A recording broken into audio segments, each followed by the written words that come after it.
So wakati mimi nilizaliwa nilidevelop complications. Nilikuwa mishandled na nurse. So ikakuwa akatampa na mkono ikavunjika, then wakati alikuwa akipiga x-rays ikakuwa nimeexposiwa mkono. By then the hand could not do anything. I could not move my fingers, I could not do anything, my right hand. Na according to the doctors, waliona hiyo mkono, the only way ilikuwa kulingana wao walisema hizo nerves zitaenda zikikufa zote pole pole. Itafika time ikatwe.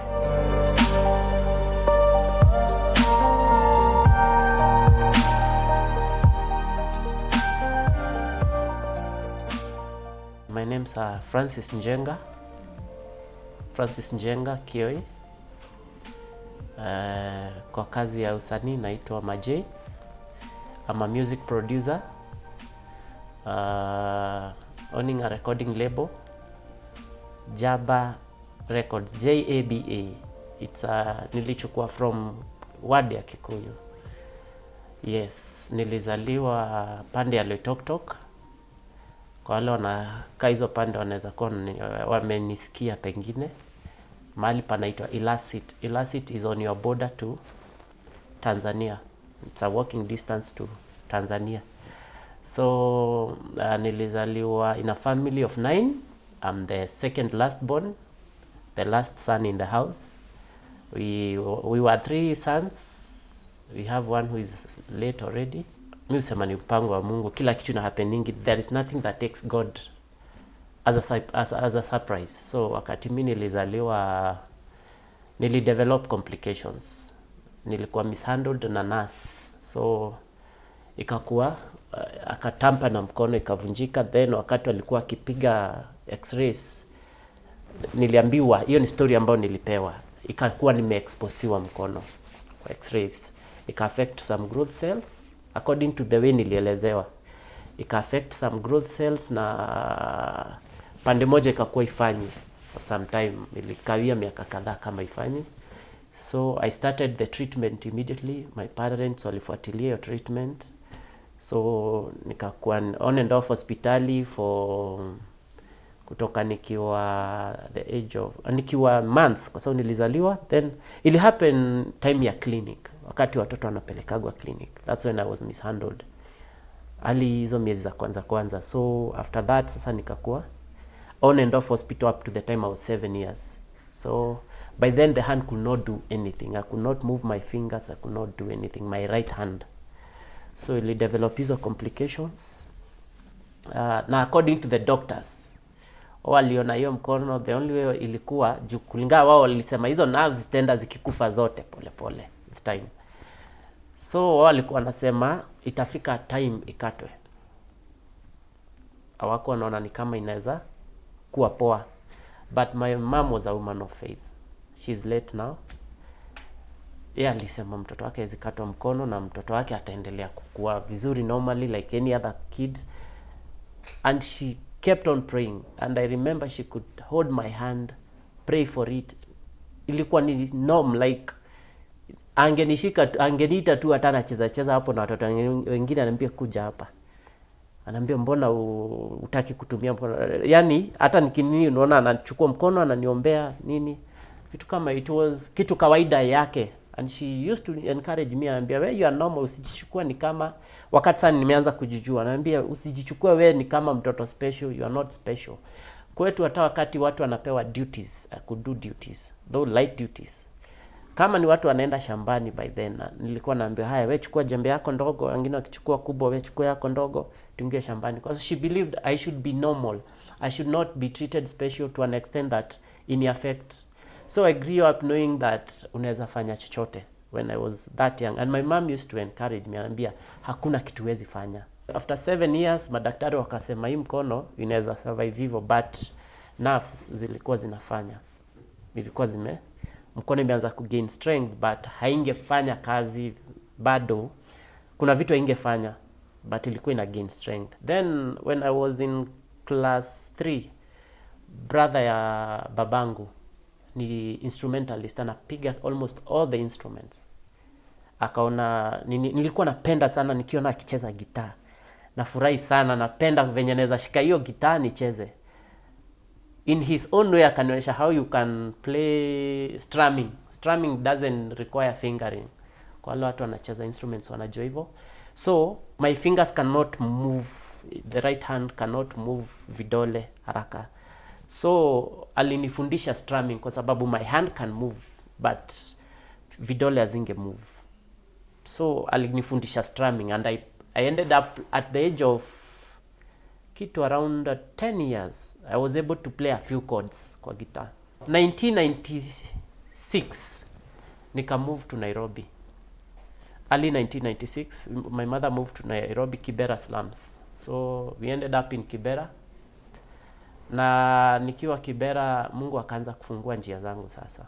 I found myself acting in KBC. Yes, kuna kipindi ilikuwa inaitwa Majaliwa, kwa wale watu walikuwa kitambo walikuwa. So kuna time nilikuwa na feature on nini. But sasa huko ndio talent yangu ilikuwa, mwenye alinipeleka KBC ndio alidiscover my capability, what I can do.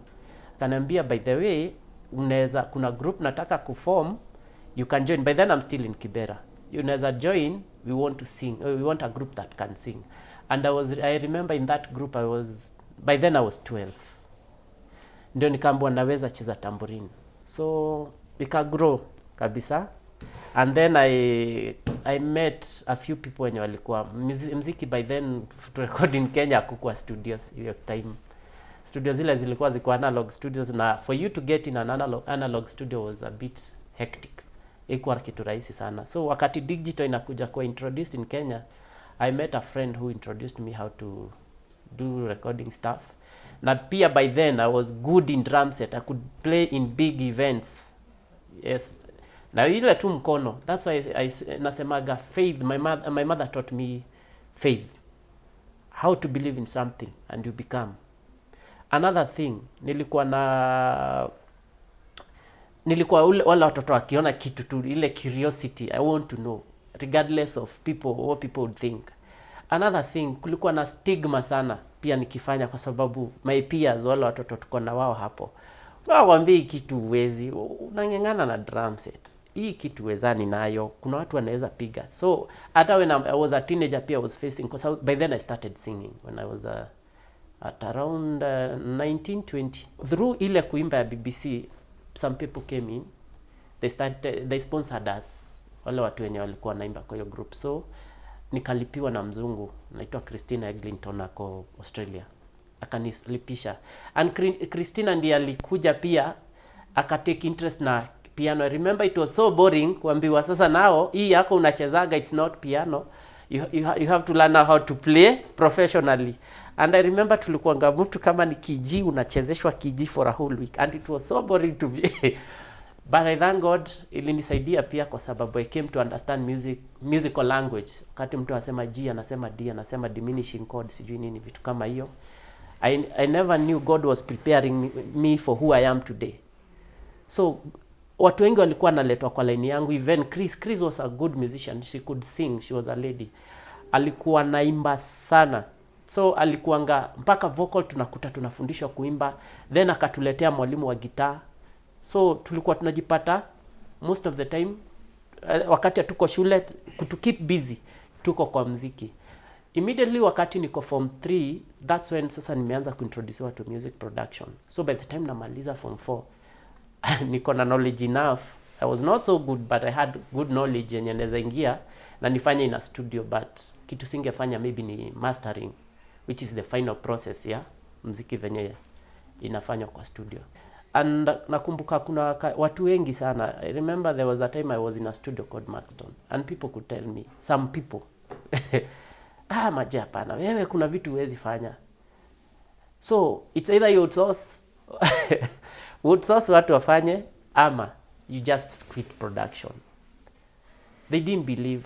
Na the funniest thing, the first project I did there ilikuwa the first project that played in mainstream, wala naelewa. So ndio niliweza kupata access kwa TV na nini. By then I feared interviews. Nilikuwa naogopa kwa sababu ile kujikubali bado haikuwa. I was on self denial, na pia hiyo as much as nilikuwa hivyo nafanya vitu zote, kuna ile unakuaga unasikia uzito sana kujikubali. unaangalia unaona ni kama you are a bit different from the rest. But I thank God I healed from that with time. Alinisaidia. I was able to stand. By now, okay, na kufikia sasa nimeona Mungu tuseme kwa everything I've done. Kwa sababu saa hii some of the projects I'm doing zimetoka nje ya Kenya, they are playing in Tanzania, Uganda.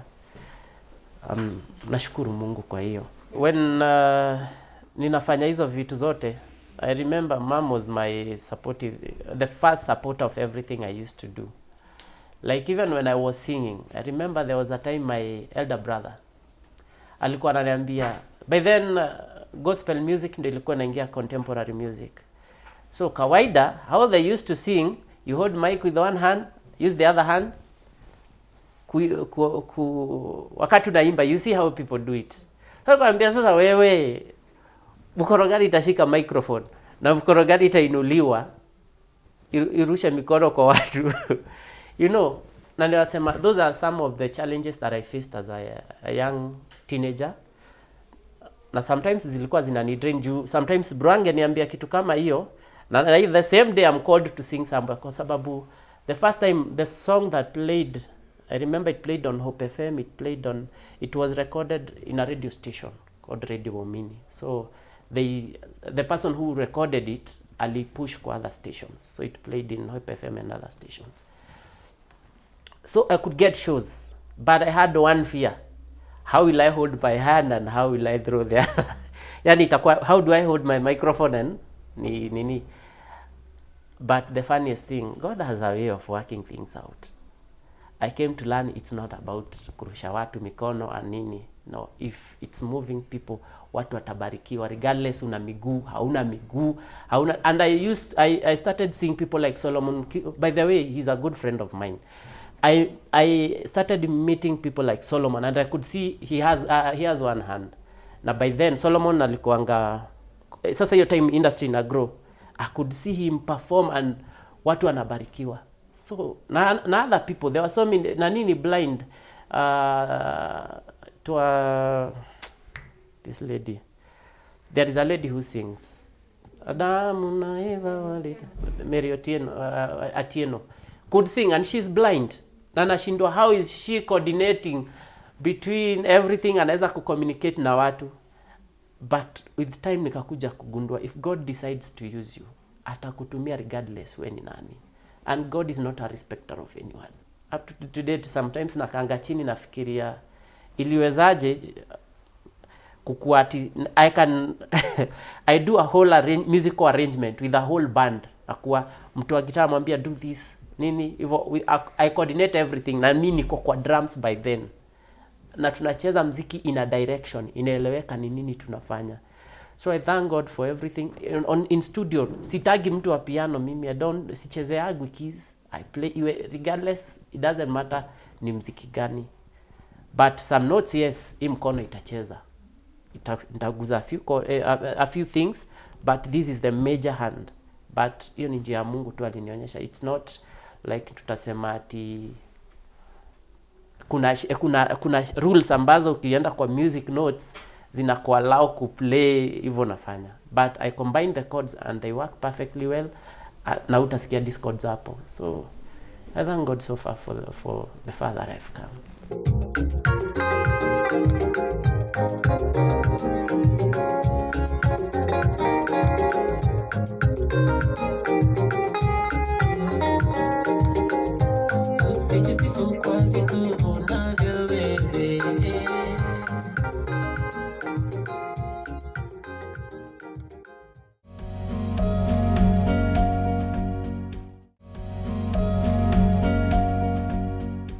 I will explain nikiwa nafanya hii kazi ya studio. Depends with kuna watu ambao wakiingia kwa studio wanaangaliaga naona kuna wale walikuwa na hiyo notion before mziki yangu ianze kupata airplay, anashindwa huyu kweli ataweza kufanya ile kitu nataka. Sababu mtu mwingine unakuta an artist anaingia hapo anajua kucheza piano so good, so anakuangalia na anaona I think you're struggling, can I help you play? Okay, sikatagi, utacheza, but I'll listen to what you've played. I'll listen, do you want this or do you want my way? Hapo mbele nilikuwa nafanya hivyo, but I came to know that in a limit pia what I have in my mind with the skill that I have, I'll still maintain the original idea nani artist, but ilikuwaga traumatizing sana when you see somebody come anacheza na anataka kuprove a point, you can't do this. Mwingine atata kwambia you can't play these chords, there is what I want and you can't kabisa. Anambia okay, just play, tusikize unacheza nini. Leo nakuta zao kuna, unajua studio ni skill, kuna vitu ukicombine they still don't work. Then I remember there were artists that came one day akaniambia, Majay, one thing, I don't think you're supposed to be here. Direct music, do other things. They didn't record, they just came. I don't know, najua shetani pia hutuma watu. Walikuja tu akaniambia, Majay, when I compare some touches za watu wengine na zako, I don't feel. Nikamwambia it depends with what wewe mwenyewe unaitaka ikaje kama wewe kama artist. Yalikuwa ananiambia, oh, people play piano with both hands. Hiyo ndilikuwa, that by the way is the common thing. People play piano with both hands, and I could prove from research, kwa sababu pia mimi am a good researcher. I do online classes, naangalia sana, na naangalia sometimes even in bands, big bands, unakuta there are 3 pianos, one is playing mkono moja inacheza piano ya juu, nyingine inacheza piano ya chini. So whatever is being played here is not what is in this other piano. So suppose mtu amue acheze hiyo piano ya juu Kenya nataka, then a combine na hii ya chini. So at least with that niliweza kukua, at least niko na nini ya ground mzuri ya kuprove a point. Na mtu mwingine anakuja kabisa anasema hauwezi, ama anakuja kabisa akiwa na ile notion from the look yake venye akiingia kwa studio unaona tu already amekuweka mahali, but from the final product sasa hapo ndio anakuja na notice you could do something different. And by now me hata sisemagi, I don't classify myself as a disabled producer. No, God created me with a purpose, na CD yote inapandagwa na Mungu ina survive. That is what I know, and God is the one who gave me this music thing, na akaiweka ndani yangu to an extent that sijawai isha. Kuna vitu, for those who have been in music they understand these things. Kuna seasons. Me, I don't go by seasons. Like this is time ya COVID, but ever studio yangu iko busy. Ever, for those people who are near me, they understand. Hii time ya COVID I've been so busy. It's the time that hata nime renovate studio, nimeijenga again tena be fresh, na si pesa ingine, pesa inatoka kwa muziki. So sidi ya Mungu haikufi. Kwetu watu wana believing in business ama Kikuyu.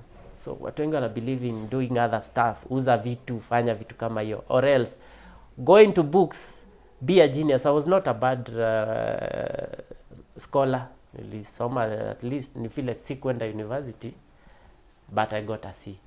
So sikumaanisha nilikuwa mbaya hivyo, kwa sababu watu pia wana notion yenye ma producers na watu wako kwa muziki ni wale watu wanakataa masomo. So and there is a lot of physics in what I do, a lot of physics. So wow, my siblings walikuwa naona ni kama napotea, and some of them could tell me you have to rethink. And though sometimes seasons zinakaaga, unaangalia unaona ni kama you're not making money as before, but it doesn't mean umerudi chini, bado unajiona uko mahali tu you can do things, vitu zina run bado. So to them walikuwa naona I'm wasting my time, but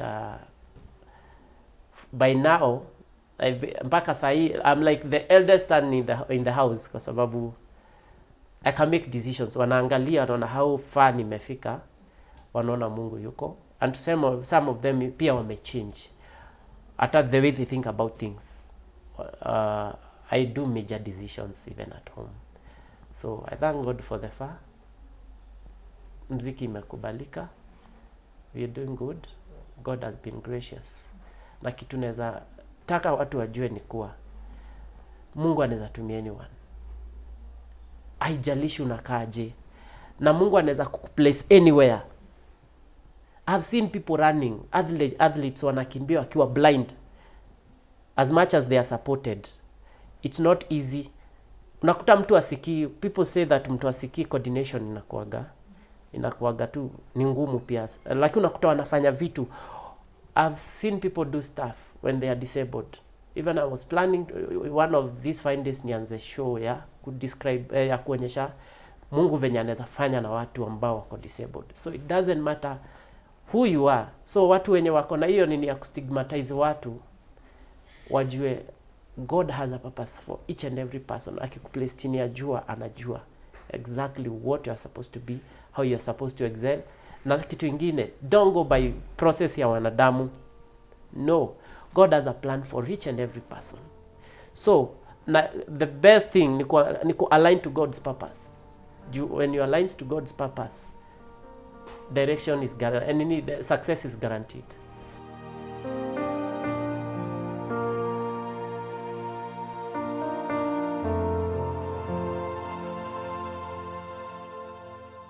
When I was that tender age, when the nurse messed my hand, my mom alijaribu kufuatilia, and by then unajua mwenye nguvu mpishe. When you have money, you cannot, kuna vitu watunge. Na pia madaktari by then, hakuna mtu alitaka kuattack daktari. So wakati aliambia management ya hospitali, they didn't shughulika in anything. Hawakuona ikiwa na need ya kufuatilia. Sema it was an accident, it's normal in a hospital.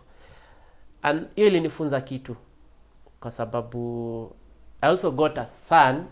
My son, I only have one kid. My son pia amepitia a journey, and it taught me one thing. It's good to be a prayerful person, because even my son where he is right now, it's by prayer, kwa sababu pia he was on and off hospital, and sometimes I could see the negligence. So it's common. But pia nashukurungi Mungu venye mom hakushindanilia kiharibu pesa na vitu zingine kama hizo. It was God's purpose, kwa sababu through this disability pia I've gotten opportunities. Mimi sasa hivi ukiniambia nikuwe normal nitakwambia hapana. To me I'm normal. Yani if you tell me, kwa sababu I have so many advantages over so many people. Like I've stepped foot from this nini hivyo tu niko disabled.